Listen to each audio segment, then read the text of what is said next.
Hello and welcome everyone to the shift with Jay Dodia. Today I'm talking to Pratik Shrestha. He is a guy from Nepal and he has been here in the United States doing his PhD in electrical engineering since the past 4.5 years. He has a very interesting life story to share.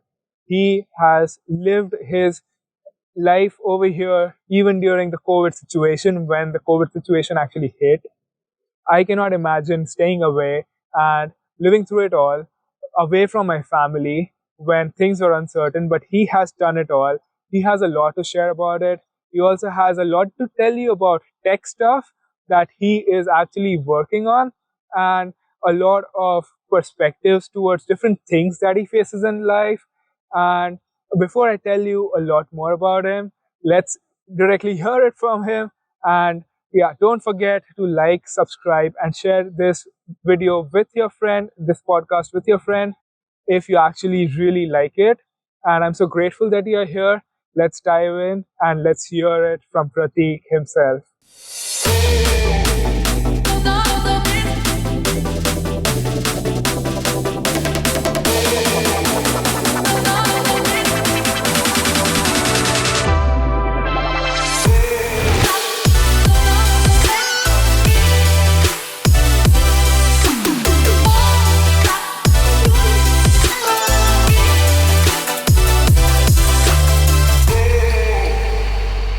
Hello and welcome to episode 2 of The Shift with Jay Dodia. Today I have with me Pratik Shrestha. Hello. He is a PhD student at Drexel University. He is doing his PhD in electrical engineering. He is from Nepal and he has been here in the United States since 2019. Let's hear it from him. Hi, how are you doing today? I'm good. Good weather. Good weather? Good tea. How do you feel today? I feel good. It's been a while since we've had good weather, not having to wear, let's say, thick coats. Thick coats? Yeah. Yeah, so it definitely does feel good. Fresh. Yeah. Cool. So, tell me more about yourself, like your journey Okay. from Nepal Sure. to United States. Just an overview of yourself. What are you doing, Sure. and what are your interests and everything? Yeah. So, I graduated college undergrad around 2016-17. And then I worked in Nepal for like a couple of years. I think by then, I wanted to move out. I also wanted to make sure I get further education. So yeah, at that point, PhD made sense. I mean, it still makes sense right now. So I came here in 2019. 2019. Yeah. Okay. And you were like, what was your age? Okay, I was 24 then, 2019. Okay, yeah. okay. Cool. So you have been here like 5 years, I guess? Almost 5 years, yeah. Almost Yeah. 5 years. It's definitely been 4 and more. I think I'll be 5 this September, October. Okay, that's cool. That's a while. So so when was the time when you just planned that I want to move away from Nepal Yeah, and come to the United States? right. And why United States in general? Okay. So, I think it's always somewhat a given that even as an undergrad, you have this idea that, okay, maybe the best way to go about it is like finish your undergrad, study for a few years, and then move somewhere else with better opportunities, better education. Part of it was that. Part of it was, okay, while I was working, I could see that although there's like a lot of interesting avenues back in Nepal as well, we could do much more if we open ourselves to a bigger market. And education over here is like pretty good. You get research opportunities that you don't really get in Nepal. So yeah, that was Okay. And like, what was your major back in Nepal when you were doing your undergrad? Okay. And then you said like you worked for a bit. yeah. So my major back in Nepal was computer engineering. So Nepal is like weird in this way. So we have computer engineering, computer science, and computer applications, right? So theoretically, computer engineering should be engineers like more closely related to like CSE, I'd say ECE, electrical and computer engineering. Computer science should be more hard sciences, and application should be more about software development, like building your skills for industry. But then what ends up happening is like all of these 3 streams end up working as programmers or software engineers. So yeah, that was back in Nepal, computer engineering. Now I'm doing electrical engineering, but then my day-to-day workflow is like very similar to what I used to do as a computer engineer or even as a software engineer. Okay. Okay. Yeah. Before diving into the details of your like current path in Right. electrical engineering, Yeah. let's talk a bit more about your life in Nepal. Okay. How was it like? First, tell me a bit about the country. How do you find Nepal to be like from your perspective as a native? Okay. So we have this. Is there a better word for a stereotype? Like being very chill, right? Okay. Very, very low key and very chill and very easy to work with. Geographically, it's between India and China, so there are like definitely influences. Like especially in terms of food, there's like a lot of influence. A lot of overlaps. Yeah, there's a lot of overlaps. There's like a lot of noodles and dumplings, and momos, as we call them. And then there's a lot of like traditional South Asian food with a lot of masalas and such. Okay. My city is Kathmandu, Lalitpur specifically, and it's a hub. It's a hub. It's the biggest city in Nepal, but then it has a lot of temples. It has a lot of culture. Capital. Yeah, it's also a capital. Culturally diverse and dense, and a lot of cool places to hang out. I see. Yeah. Cool. So you actually miss a lot of food. It seems like. I miss a lot of food. Yeah, yeah. A lot of food. So you miss a lot of culture over there because I guess you have spent 24 years of your life in Nepal.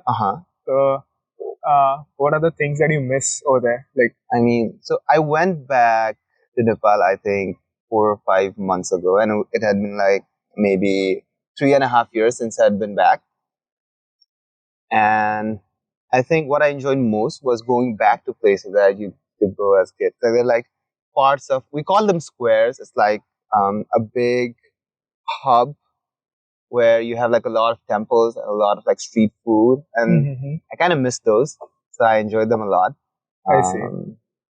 Yeah. And there's just something about the streets. There's something about the music. Yeah. Tell me something about your family. Like, how close are you to your mother? I guess you have a sibling? I have a brother. I have a younger brother. Okay. Yeah. So, like, how close are you with them, and how difficult is it for you to live away from them for so many years? Yeah. So even as an undergrad, I didn't used to live too far away from my family, but then it was like maybe 2 hours of a bus ride, or maybe 1.5 hours. So I used to practically live with my parents during the weekends, and weekdays I used to stay at my own room.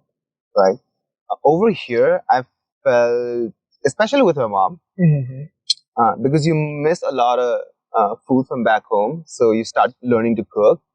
And when I started cooking, my mom used to teach me on call, right? On call. So this turns out, I think ever since I've moved out, I've been speaking to my mom even more than I used to back home. So that's interesting. My brother's back home, and we talk once in a while, and it's like a good conversation. My dad is around when I talk to my mom, and we talk once in a while. But like he keeps tab on what I'm doing, but then I think I talk to my mom more. Okay. Yeah. And she's like a window between, like, you know. Yeah, I mean, she's like the mediator. Like some things that your dad might not know, your mom just fills them in. Okay. I mean, I think for moms, it's easier to talk to us for like hours and hours and hours, and for dads, it's like you talk to them for like. So whenever I talk to them, we have really good conversation. We talk for a while. And I think it's the same with my brother. Whenever we talk for like a while. We talk about a lot of things. With my mom, we can just like sit on a phone and like not talk about anything and still be on the phone. I think, that's how moms are. I see. So you said you did not know how to cook, and she used to teach you how to cook after you came here. I did not know how to cook at all. So how was that journey for you? Like learning how to cook. Like initially, maybe when you came here, you might be eating from outside a lot. I guess. Right. When I came here, I was so the proportion of food was a bit surprising to me. Like a lot more food. And initially, I used to eat out a lot, but then think I started picking up trying to cook something pretty early on. But I was like really bad at cooking early on. This one, you know how we use turmeric in our food and it really pops up the color. I was trying to cook some potatoes. No turmeric at all. I didn't know what turmeric was. Okay. Or maybe I didn't know how to use it, right? So I hadn't put any turmeric. I was just trying to fry up some potatoes. And I'm like waiting for the color to show up because I think it shows up when you just like heat it up, right? So Okay. yeah, a lot of mishaps early on. I see. So yeah, tell me about your journey from the day you thought that okay, I want to go to the United States for my further studies, Right. to do my PhD. Yeah. And till the day you actually landed here and started studying. Right. How was the process like for you? Like on the mental side. Yeah. And also like how long was the process? Yeah. Okay. So yeah, this is a pretty stressful process for everyone, right? So I guess you start off with giving these exams, GREs and TOEFLs and such, and those take a toll on you as well. Just like deciding what you want to do, where you want to go study. There's like a lot of options out there. And there's also this process of like sending a lot of emails to professors and trying to get into a lab. Trying to decide what lab you want to go in the first place. Do you want to do a master's or a PhD? So yeah, it took me a while. I think so actually it took me more than a year to get all of this straight. The first time around, I was not thinking a lot of things through. I wanted to go for a master's, but I wasn't sure what specifically. I want to do a computer science program. I knew it's supposed to be good. It's a good route to take, but I hadn't ironed out a lot of things about what I actually wanted, right? So my first sets of applications was just like very generic. Okay, finish your GRE, do your TOEFL, get an application out, see if you can get in somewhere. And back then, I think I got in a lot of these master's program, but there was no funding. And not having funding as an international student is like it's quite a deal breaker, right? So I decided not to join any master's program that year, and I started looking at other opportunities. Now, if I had done a master's, I wanted it to finish pretty fast. But then PhD, I think you can treat it as a full-time job. You're still working, so that made a lot of sense to me. I'll get funded. I'll be able to work on a problem. I really enjoyed my initial conversation with my professor, so that made me somewhat excited to work in a lab too. So the second time around, I think it was a lot easier because it was a bit more focused, right? So I had a professor I was talking to. I made an application and I got in. Yeah. So you say the second time around. Yes. Yeah. I think I started applying in 2018. Okay. Right. So the first year I went for like a lot of master's application, and yeah.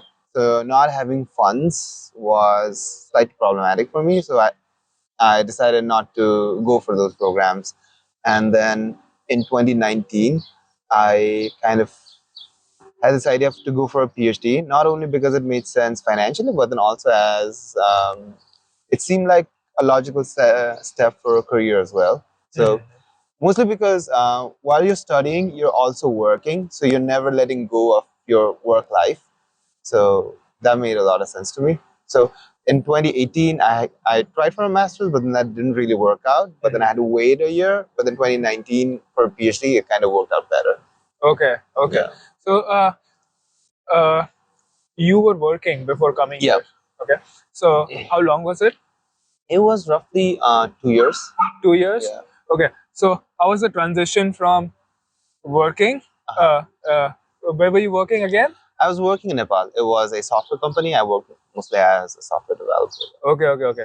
So how was like the shift from working as a software developer, right, from coming back to the academics? Yeah. And trying to keep up with them? Oh yeah.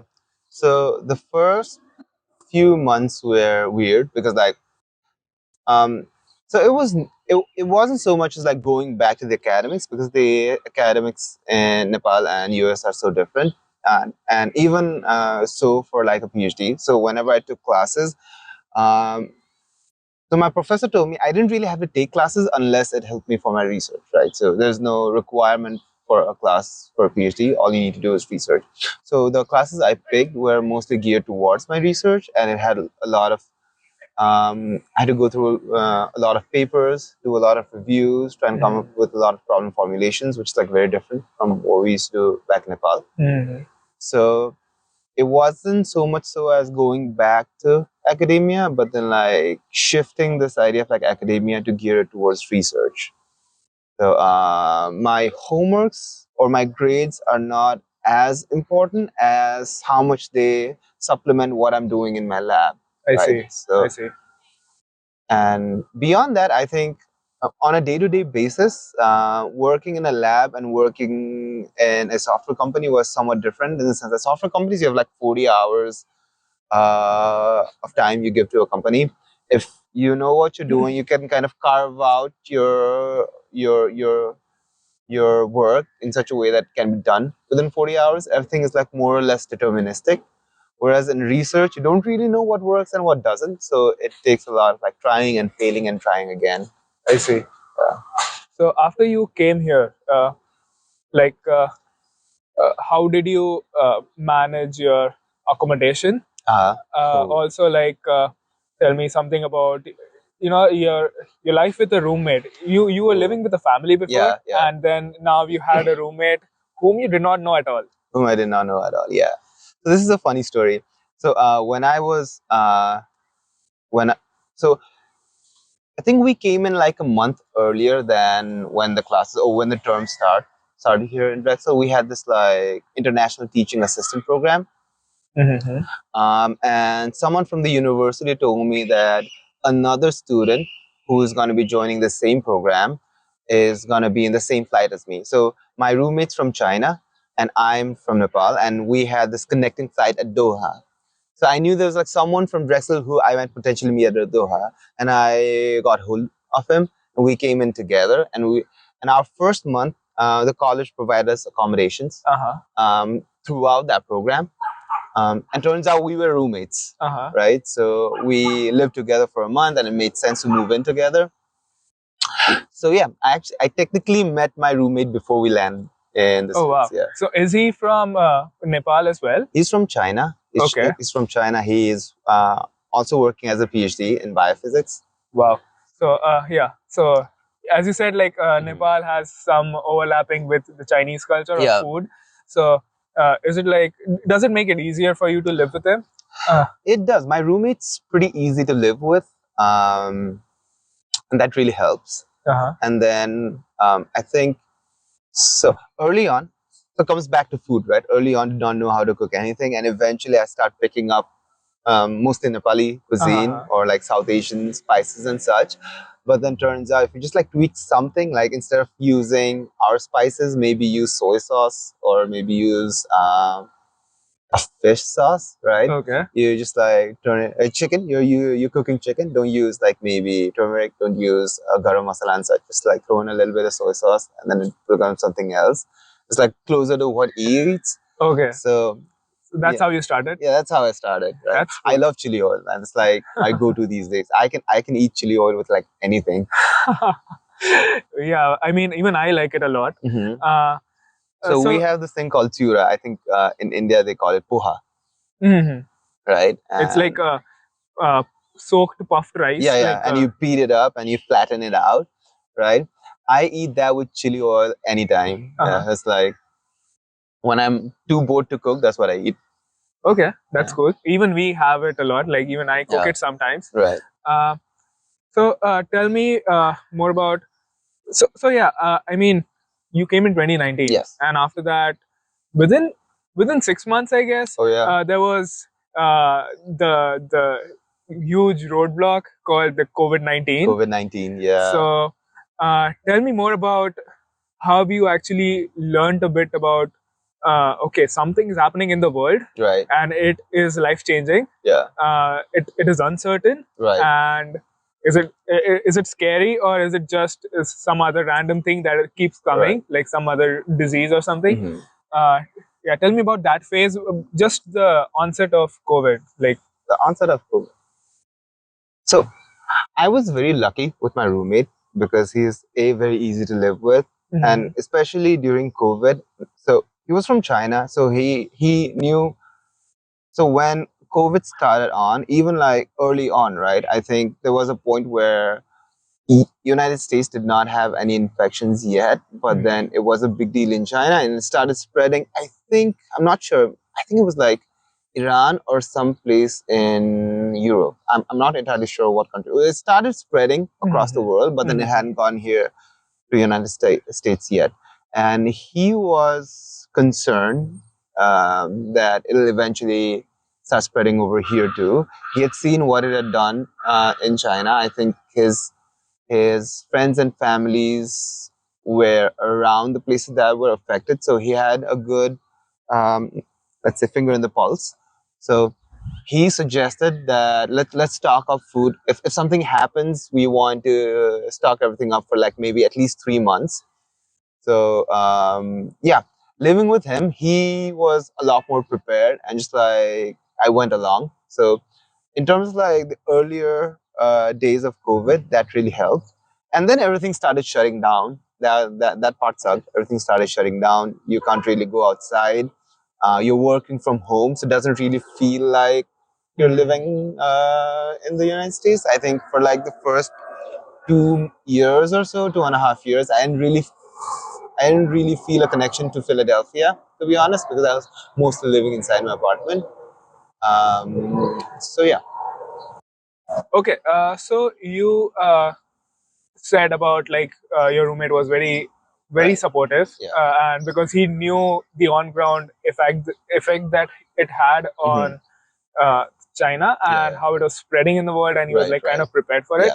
Um, how did the onset of COVID affect your uh, academics? Like, what was going on? Like, was there a panic between the like the authorities, like the professors, and did they literally just switch to Zoom in a day, or was it like, let's see how it goes, let's see what we can do, let's try to meet at least once in a week?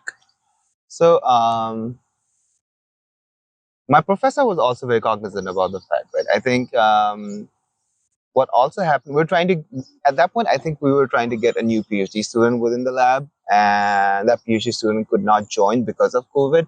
But then United States, so it wasn't a big problem over here yet, right? So my professor had this idea of like starting to transition into like a hybrid mode even before things started going bad. So we started doing Zoom meetings more often. We started doing these things where, so before COVID, we used to meet once a week as a group, and I was just starting off. So my professor was always available through chat, or like he'd come in and hop by, but then we'd used to have like these dedicated meetings every 2 weeks or so at that point. And then when COVID happened, we somewhat switched online. So meetings every week, Zoom meetings, slides to make sure everything's on point and we're getting work done. Okay, so I was living at home in the first wave of COVID because everything was uncertain. Also, because let's actually tell me about how it was back home in Nepal, and how did you feel about it being here and not able to be there for them? So I think when COVID started over here, when it was a big deal over here, it wasn't a big deal in Nepal yet, right? So we started off by quarantining. We started off by doing a lot of things online. When COVID started over there, I mean, obviously they had to shut everything up, and everything went online. My mom, dad used to stay at home for most of the times. I mean, they work. They don't. So I'd say it wasn't that. Of course, there were hurdles, but we used to talk online constantly. From my perspective, like the concern for safety aside, it wasn't a lot different than what we used to do every day. Okay. Right? Because we used to communicate mostly online. Now, for sure, my brother was going through this phase where I think it was like his final year of college, and now he has to look for jobs there. So it's somewhat different for him. But then that's about it. Okay. Okay. And because you were restricted at home, Yeah. like I get the part where you say that you know most of the stuff was online for you. Yeah. But then you could go out before COVID hit. Yeah. Like you could just go to a park like Right. this Right. and just get a peace of mind. Just Yeah. to try to think better. Just get a Right. change. Right. You couldn't do that You at couldn't all do that, no. in COVID. Yeah, that sucked. So yeah, what kept you going during those times? Like apart from your work, Yeah. on your personal level, what Right. kept you going and kept you motivated? I think talking to friends a lot. I think we used to have like a lot of these Zoom calls, play games over Zoom. That was a thing, right? Yeah, that was the thing, right? Play games over Zoom. There used to be that like these new apps cropping up that let everyone like pool in together and let's say play card games or such. I think chess started booming up at that time, and I had a couple of friends who were into it, so we used to play a lot. What else? What else? Yeah, mostly doing things, cooking online. Like I think there was this phase where I used to call my friends and we just like cook together. Oh Yeah. wow! What dishes did you guys cook? Like, So did you cook something new? Like just let's try Korean food. I tried to brew my own alcohol. Oh wow, that is something. So how did that? It did not turn out well. It did not. So we have this thing called tang back home. This like a fermented rice. Is that 10? Like the number 10? No, tang. Can you like spell it? Chyang. Tang. Chiang. Yeah. Okay. Okay. So and this apartment I was living in, we did not have a central AC. We had window AC. So my living room was always hot. It was always hot. It was like so annoying. So just trying to make the best out of that situation, I decided, okay, let's get some rice, try and ferment it, see how this works out. I think I tried fermenting it for like 2 weeks, and then I ran out of patience, and then I tried it. Not my best work. Not your best work? Not Would my you try best it work. again? At some point, maybe. Maybe. Awesome. We should drink it together. We can try that Yeah. for sure someday. So you have other interests. Yeah. I'm pretty sure you. I mean, I've heard you sing and play a guitar really well at events at Drexel. Right. Also, we play soccer together. Yeah. Uh, Not as well as you, though. well, we do play it Yeah, together. yeah. I mean, so it does interest you. So, like, how I mean, much you do rainbow flicks and shit. rainbow? Ladies, he does rainbow flicks and shit. Which camera should I look at to like sell you to the ladies? Okay, I'm cutting this part out. No.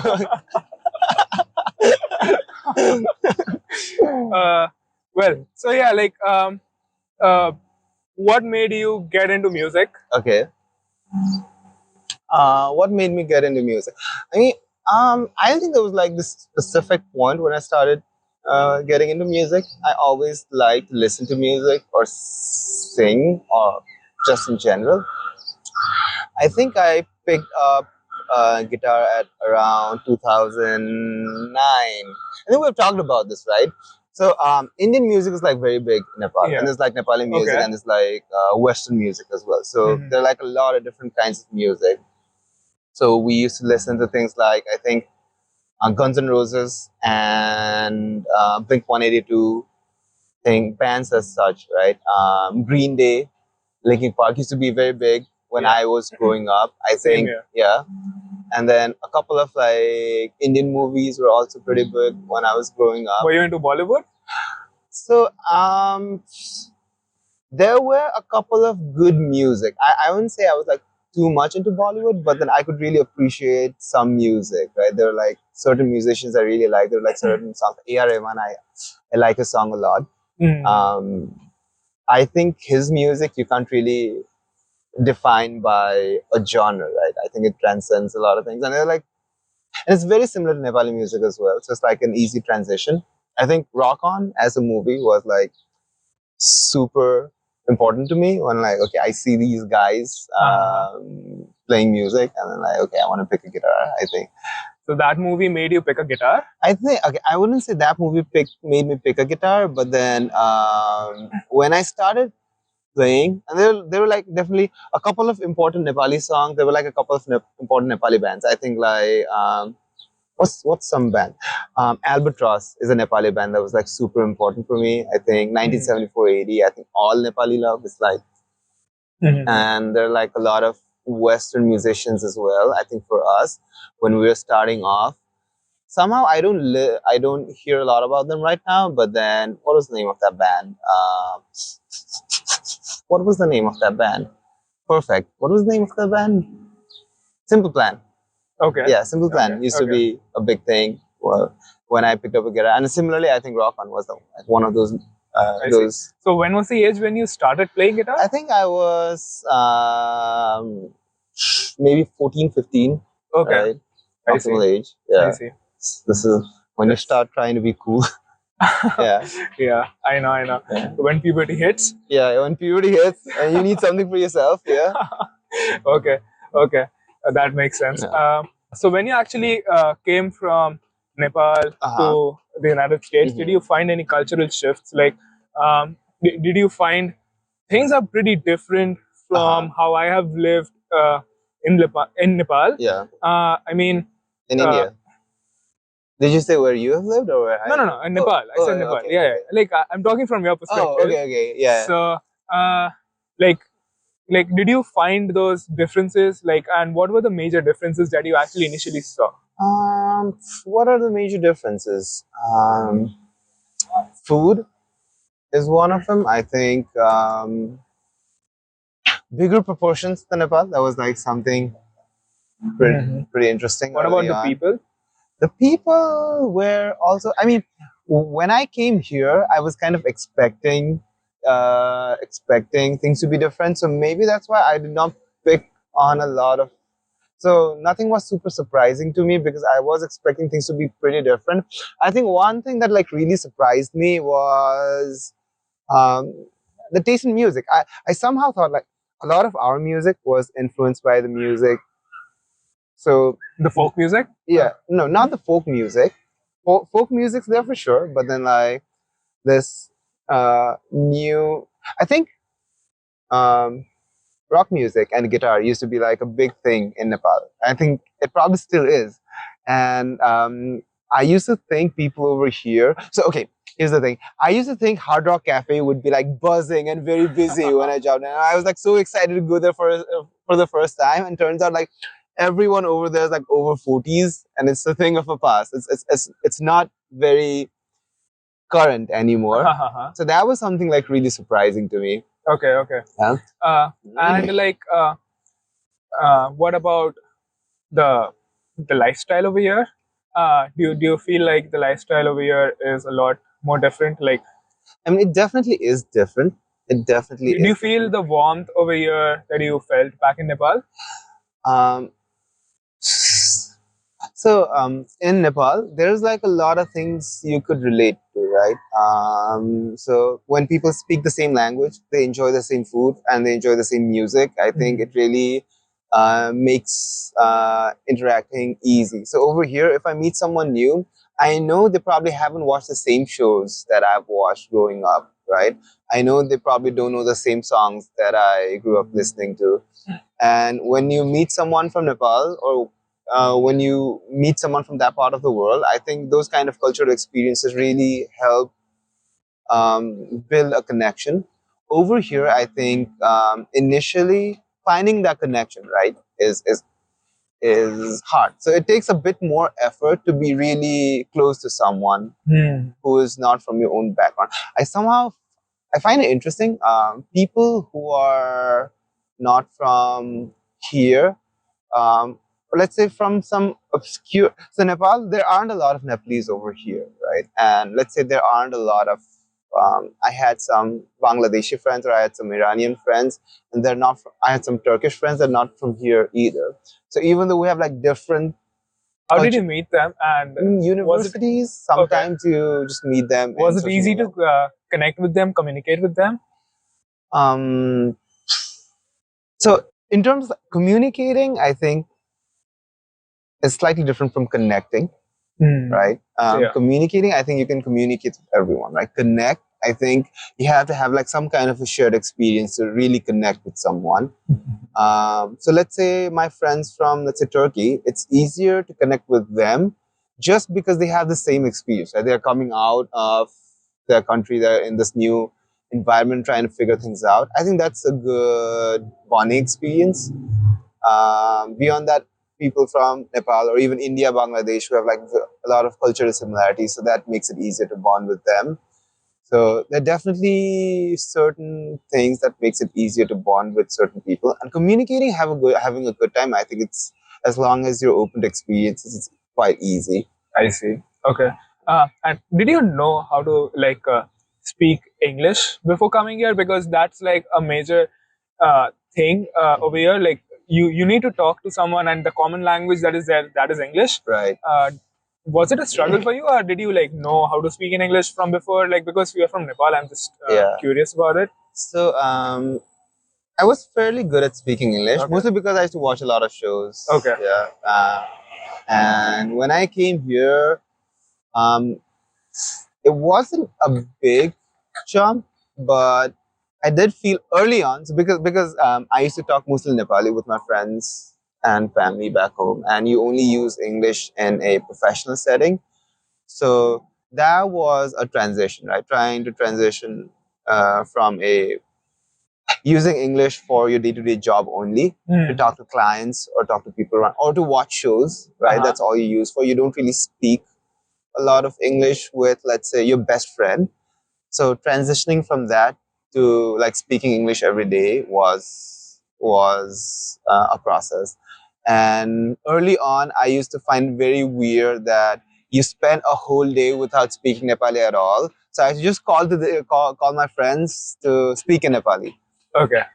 Yeah. Just so that you don't forget that language? Yeah. No. Just because early on, I used to think, okay, and this was the thing. So I used to think I'm not funny in English, right? I think I don't have that sense of humor in English. Or like, let's say,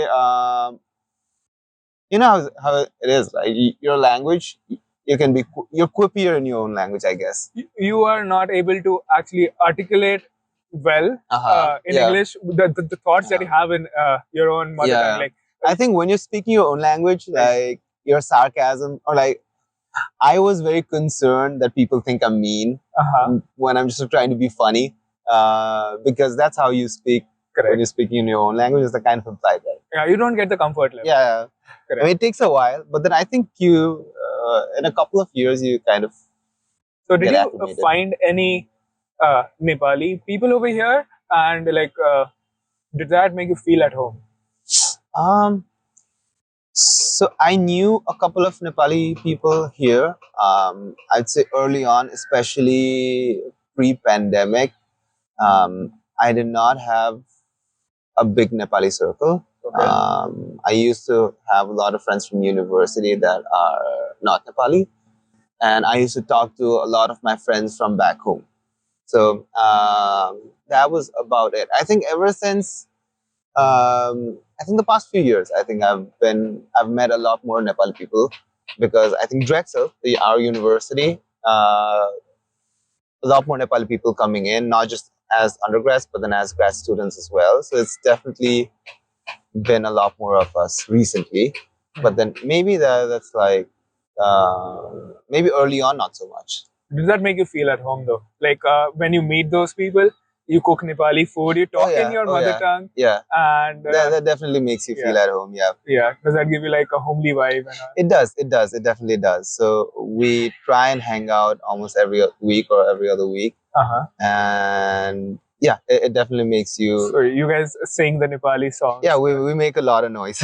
You make a lot of noise? We make a lot of noise. I think I've heard a bit of it, because I used to live in the same building as you for a long time. Right. So and I used to like my window was almost like in alignment with your home. Maybe that's why we were kicked out. That's why you were kicked out. you. I mean, they wanted to renovate the place, so we all had to move out. So now we live away. Now but then, I used to see that a lot. That Yeah. a lot of people keep coming to your place, and you're kind of the popular guy.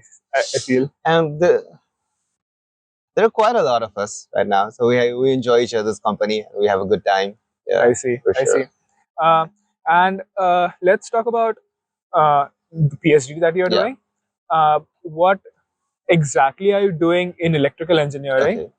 Tell me something more about it. Like, so, in terms where I can understand it, because I don't know anything about it. Yeah. So the chips in our phone or in our computers, they look small. They're like maybe an inch by an inch in terms of their dimensions, but then they have like a lot of electrical components inside it. A standard chip right now might have millions of components inside it, and designing those, you can millions. Okay. It can go up to billions. Okay. Right. So billions of components inside, like 1 inch by 1 inch. Yeah, 1 inch by 1 inch. So if we run at like nanometer scales right now, so a single component might be as small as maybe 5 nanometers. Right. So it sort of kind of becomes the problems. Like you can think of it as designing a city where you have millions of houses and you want to connect them to a lot of these roads optimally. And even for computer, they take a long time. So for a computer, they might take weeks or months to solve those problems. So our lab works are looking into machine learning to try and see if we can make that process go faster. So can we, let's say, when I'm like planning out my city, right, even before placing my houses and my roads, can I have like an early estimation of what certain things look like maybe what traffic looks like, or maybe what place needs what components, right? Maybe this side of the city needs a hospital. And I think it's very similar. If you think about it, it's like somewhat similar to those kinds of problems. And we just do it on a nanometer. You spoke about machine learning. Tell me something about what is machine learning. Okay. Because a lot of the viewers might not know what is machine learning, and it's like a booming thing right now. Okay, sure. Machine learning and AI, artificial intelligence. Yes. So So artificial intelligence is sort of this idea that computer can make smart decisions, and machine learning within itself is this discipline that says, okay, if I give enough data to a machine and give it enough knowledge, you can use certain algorithms to allow the machine to find patterns within that data to make a decision. So for example, red and blue, if I give my computer 100 images and say these are red, and 100 images that says these are blue, if I given a new image, then the computer will be able to say, okay, this is red or this is blue, because we have taught the computer to make a decision. Prediction. So if I give my computer, let's say, 100 instances of cases where, going back to that analogy of cities, 100 instances of places where you have like traffic jam in a specific spot, then those computers, you teach it will be able to predict where in the city you'll probably have the next traffic jam. So that's the basic gist for it. But then people have been using it in a lot more complicated spaces, in a lot more sophisticated ways to solve a lot more problems, I guess. I see. Okay. So you said about chipset designing. How intricate is it? Because you said like I'm still stuck at the point where you said there are like millions and billions of components in it. How do you actually design it? And is that what you are doing your research in? How to actually design it, or like something a bit different from that? Okay. So if I have to go in a little bit of a detail, right? So there are a lot of components, a lot of players across the spectrum of science.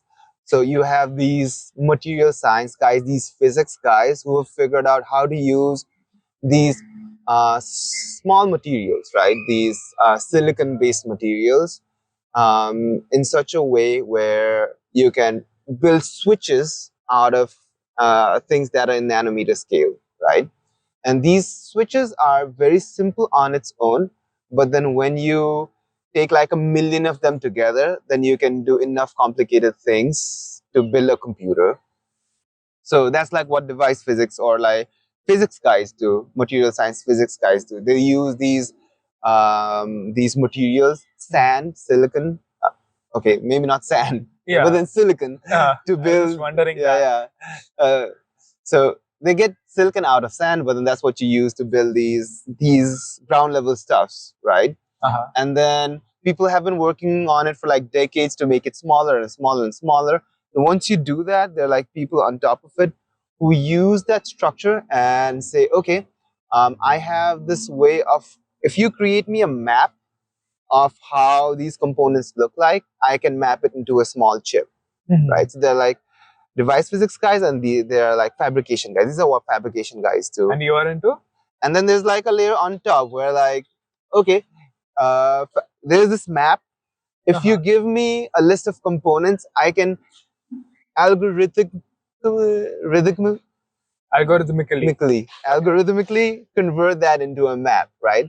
So there are like guys who build these algorithms, and there's like, on tangent, right? I treat a lot of these algorithms as black boxes. Like, I don't understand everything that goes onto it. I just understand bits and pieces. But then I know what those inputs are and what those outputs are and how I want them to behave. For example, a circuit. I want the circuit to not create heat more than, let's say, this level. So I know how that heat is being calculated, and I try and build systems around those. So I don't know the whole picture. I think no one knows the whole picture. There's like so many layers to it. There's like, let's say, designers, like programmers who build systems, architects who code in these languages that build these systems that know nothing about what goes over here. So there's like physicists, there are material scientists, there are like mechanical engineers, there's like electrical engineers. At some point, maybe computer scientist comes in. There's like so many part of this. So I understand a lot about this part that you spoke, like because you're an electrical engineer. Yes, I'm a computer engineer. Yes, but they are like very close to each other, both the fields, and I have learned these things. Right. It's okay for all of you guys to not know about these things. Yeah, we're just nerding out. It's okay to not know about these things, but one thing that you need to know is that this is the guy behind manufacturing the chipset. No, I'm not the guy behind. If I were the guy behind, I'd be a lot richer. I mean, he plays a small part. I play a small part. He plays a small part in manufacturing those chipsets that are like super powerful. Yeah. The current M2 and M3 chips are like the most powerful, I guess. Yes, they are. Yeah. So I have nothing to do with M2 and M3. Yeah, he has nothing to do with it, but then he's definitely working towards it. Maybe at some point, maybe I'll contribute something towards M6 or M7. Yeah, M6 or M7. When it comes out, you can think that okay, maybe Pratik Shrestha has worked on it. Probably. Awesome. So does your work like try to cheer you? Like, do you find joy in doing what you're doing? For sure, yes. So I was a computer engineer. I was a software engineer before I jumped into this space, and I wanted to. My initial interest was in machine learning, so I hadn't thought a lot about electrical engineering or the space as a whole before I did my PhD. But this opportunity came up. I talked to my professor. He had some plans on how to use machine learning to solve these problems.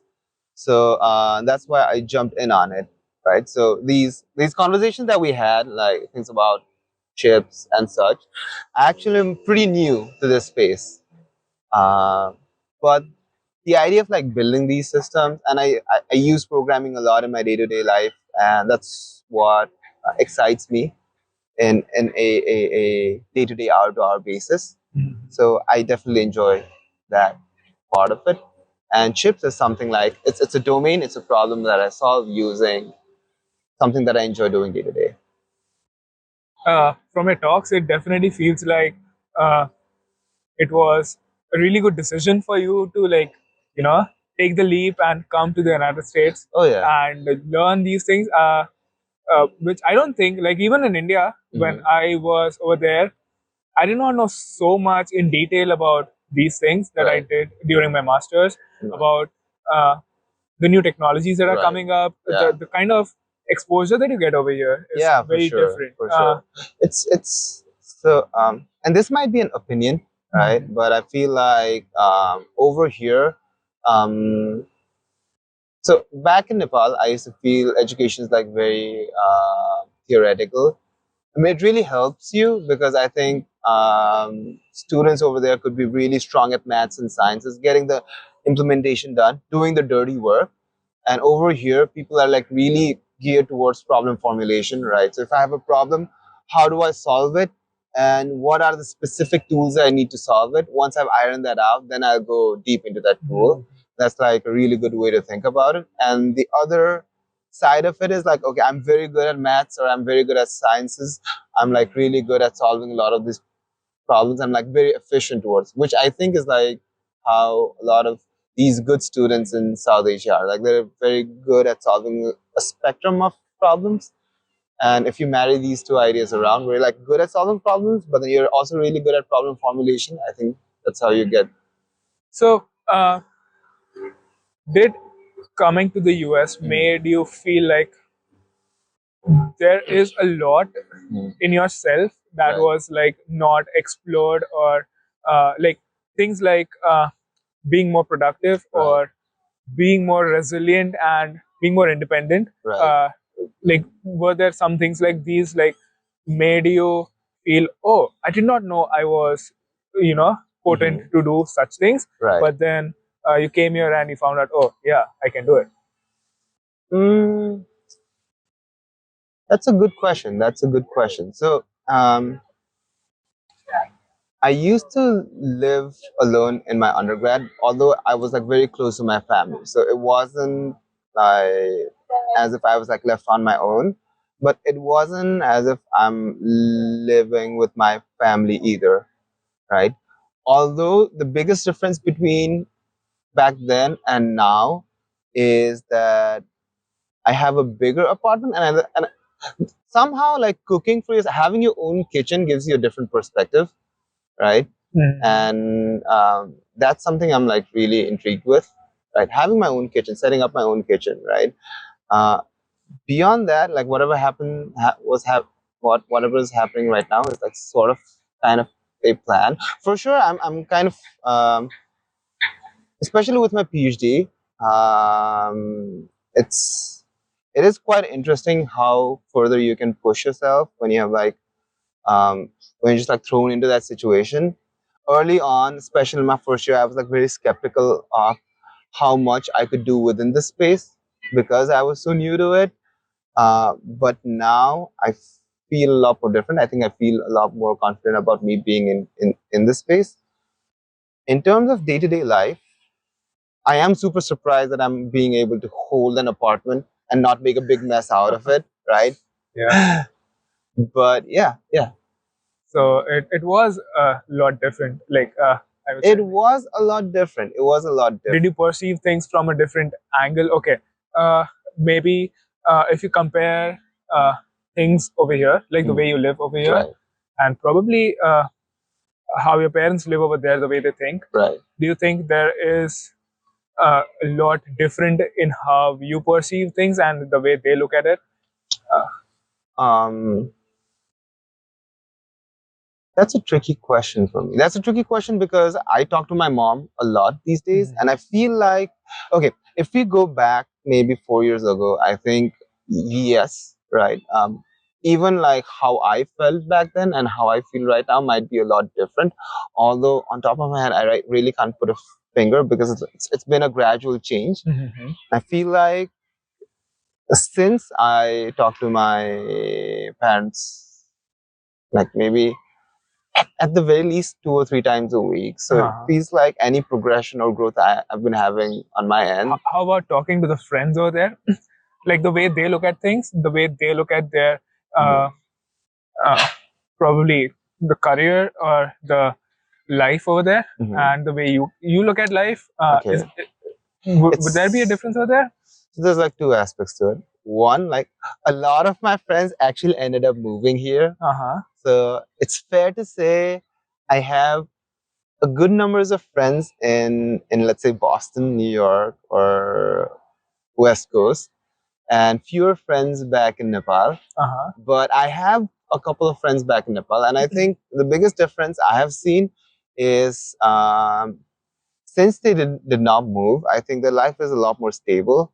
They are working a good job, and yeah, but that also means that you won't be moving a lot. I think if you move over here, the idea of like moving to different cities is going to be a big part of your life. I've been living in Philadelphia for 4 years, but then at some point, I think once I graduate, I'll probably move, and that's going to be a thing, right?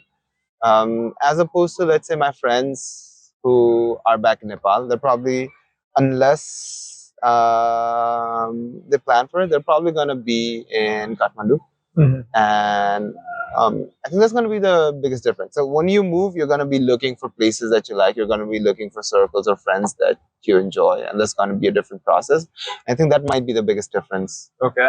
Right. And you spoke about your friends who are back in Nepal are more stable over there. So what are the instabilities or some worries that you have over here? Like I don't know, like every day you might think about some things. Oh, I wish life was a bit like this or like that. I don't know.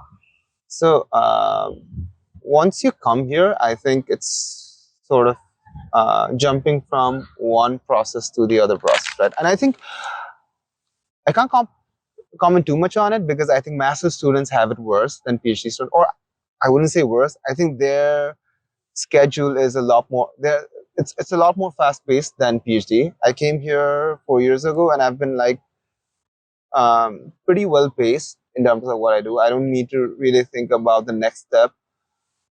I think I'm gonna start thinking of it soon because at some point I want to graduate. But then we have that time to kind of sort things out. As a master's student, you come in and you want to finish your master's, and that's what all of us international students as master's students want, right? You want to finish your master's and then transition to a job or a new academic position.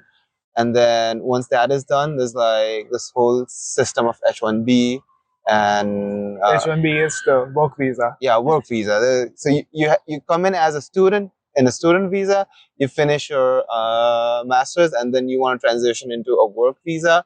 And so when you're coming in, you're not really sure where you'll be living in the next 2 or 3 years. I think a lot of where you live really depends on what kind of jobs you get here in the United States. Whereas I think it's somewhat different in Nepal, where you pick a job where you live, right? So, yeah. Do you ever question yourself as to, like, what am I doing? Why am I doing this? And like, whatever I am doing right now, was I meant to do that, or it would have been better if I had done something else, or probably not shifted so far away? I see. Early on, definitely, yes. Especially when I was starting off and trying to get a hold of everything, I used to question a lot of it and probably ask myself, should I have done anything different?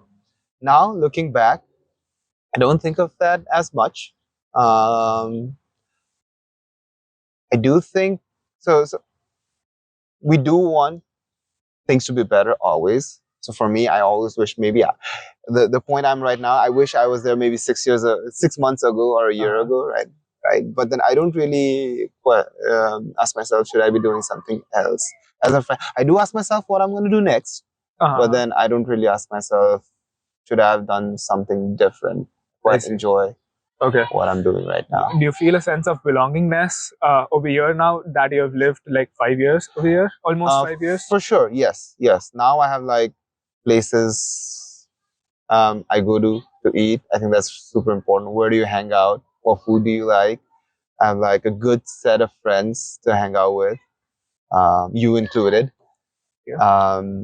So yeah, right now I think I'd be somewhat sad to leave Philadelphia. Oh, yeah. You want to leave Philadelphia?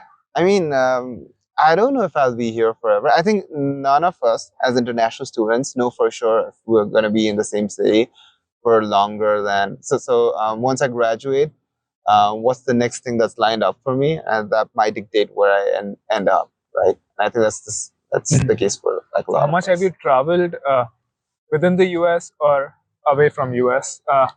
And do you feel there is like a lot of differences? I have traveled my fair bit within US. So anyone who's doing a PhD, it's like a good opportunity to travel. You can go to conferences and just like travel around. So I've been to my fair set of cities on East Coast and West Coast. I've been to Texas once, but I haven't been in a lot of these states in Midwest. Probably want to do that more. But yeah, even within US, because I remember I was in Nepal and I traveled to Delhi once and was like what a 40-minute flight. And in US, when you have to travel from here to let's say Texas, I think it's more than 5 hours. But it takes a while. So it's like a big place and it's very different edge to edge, I right? see. Uh, okay. Uh, what would be something that you learned during your journey Right.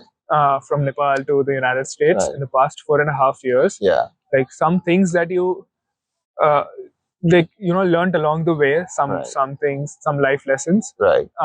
that you would want to share about, like because a lot of people might want to go away from their country or Right. just their homeland, switch cities, and Right. uh, some people are compelled to do that. Like some people don't have a choice. Right. Some people do have a choice. Some Right. people are already planning it. Yeah. So it would be good for them to actually know more about Right. these things. Like, was it worth it, and what did you learn about it? It was definitely worth it. So you do expand your horizons a lot. You do get to interact with a lot more culture over here. Um, so I think it's very important to be very comfortable in your own skin, right? Comfortable with your choices, or I don't say choices, your preferences, right? So what do you like doing? What do you enjoy doing the most? And kind of exploring them, and also exploring something new. It's a good balance, right? So you came from somewhere, and that's a big part of you, and you never want to let that go. You never want to not be eating your own food, or you never want to not be hanging out with friends you really feel comfortable with. At the same time, maybe doing something new once in a while just to expand your horizons, and finding that good balance is always interesting and important. And just like taking it easy on yourself, right? Because we tend to put a lot on our head when we move in. So just being easy on ourselves, and just being okay and comfortable with our own skin. And what would you actually like to say, like a message to the people who are planning to move away, or who are already away, Right. And want to experience a sense of home, Right. find a solace, Right. and warmth within the international community, Right. and people who actually fear moving away, Right. because a lot of people, they want to move away for probably for the studies of a work, just as you said, to expand their horizons, Right. but they just feel very intimidated by the fact that oh, I will have to go a long way, Right. and it will be very difficult for me to go back home. Okay. So what would you like to say to them? So this is an extension of you. So you don't have to let yourself go just because you're in a new place. In fact, the fact that you are who you are, or like how your experience has shaped you, makes you really interesting. So always wear that on your sleeves, right? Always be excited to share what you are, and then also be receptive of someone who's different. So as long as there's a good balance between those two. So I have my own set of music that I like, that I want some of my friends who haven't heard them listen to, and at the same time, I want to listen to their music. So and as long as you're doing that, and not shying away from conversations, awkward conversations. Sometimes you have to make a fool out of yourself. That's part of life. And I think you're gonna be fine. You're gonna be happy. Yeah, and just like finding things that you enjoy, just finding things that you enjoy, giving yourself a little bit of space to breathe. Right. So would it be right to say that moving away is not so difficult, but you need to learn how to get out of your comfort zone a lot of times. Yeah. But then once you do, then you feel more comfortable and confident about Yes, your own for self. sure. Yeah. Yeah. So you don't have to really shed away a part of you to be a part of something else. I think there could be a good balance. Okay. Well, thank you so much for having you so this much. talk. I mean, I really enjoyed a conversation with you. I mean, I learned a lot about you, how actually things work in making a chipset, Right. and relating it a bit to city planning. Actually, I think you know more than you let on, right? Because you are a computer engineer. You and I, we've been in the same department. I think we've been in the same class. Yeah, too. you were my teaching assistant, and you did not give me good marks. Just on record, he did not give me good marks. But it's okay. He was being a good teaching assistant for his professor and my professor. But yeah, like you have been a really good friend, and it was really good to know your perception. Rainbow flicks aside, you've been a very good friend. Leaving what aside? Rainbow flicks aside. I mean, I can teach you how to do that. Yeah. It's not that difficult. And yeah, I mean, you are still getting started for sure. I mean, you have a lot to explore. You have new horizons to actually come across. We have a lot to explore. Yes, we do have a lot to explore. And I wish that you get to have like all the experiences that you want to have. Like, and I got to learn a lot about you, like your perspectives towards things, like how you actually think about like different aspects of your life and how positively you take them, and don't stress too much about them and just live in the day, live in the moment. I like that mentality. Thank you. And I hope to have this conversation again. Yeah, for sure. Like probably in a few years. Yeah. When you have a lot more new experiences, you start M6 and M7. Yes, M6 and M7. Yeah, definitely. And when you become a sensation. We'll see. It's very hard to be a sensation when you're working tech, right? When you work, especially when you're working on sensation in tech, at least. Yeah. So anyway, nice to see you, and nice I hope to have this conversation again. For sure. That was a really good talk with Pratik. I mean, the way he perceives things are very different, and the way he has lived his life over here after coming from Nepal, like he has actually experienced the COVID situation in a very different way away from home, when people did not know what is going to be like, the life, how it is going to be tomorrow.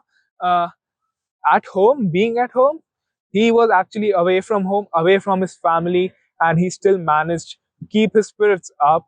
The way he actually stayed optimistic, and the way he just fought all his struggles with a smile on his face. That is something to learn about for sure. I mean, what he also taught me was how to be more resilient towards things and be receptive of the new things that are coming your way. I mean, that is something to learn about for sure. And I hope you guys learned a lot from him as well. And as he said, that you shouldn't be very much worried about moving away. You should just be accommodative of the fact that, okay, things can change, and maybe they change for the good, and they mostly do, because change is constant, and that is a way of life. I mean, so I feel that were a lot of takeaways from him, and I hope to see you guys really soon again for the next episode. Till then, stay happy, stay awesome, Don't forget to like the video, share it with your friends, share the stories with everyone around you so that they get to know how life is away from home and how people still manage to feel a home away from home, feel like home away from home. Uh, Also, don't forget to subscribe and hit that bell icon over there because these stories are going to keep coming, as I keep saying. And I'm sure there will be pretty more interesting stories coming your way from people from different walks of life, from different countries. Till then, take care. Peace out.